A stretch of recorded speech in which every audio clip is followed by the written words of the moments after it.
Tinatamad sa lumabas.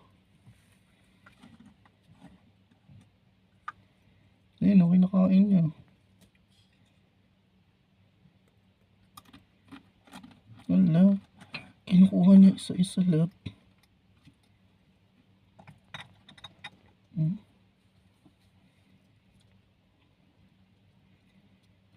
Grabe yung hamster natin. Tamad na siya. Hindi na siya lumalabas ng kanyang heights. Bakit?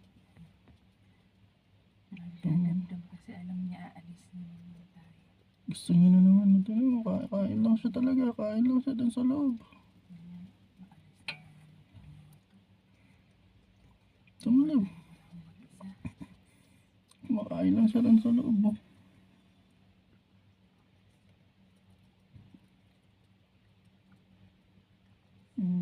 Grabe siya.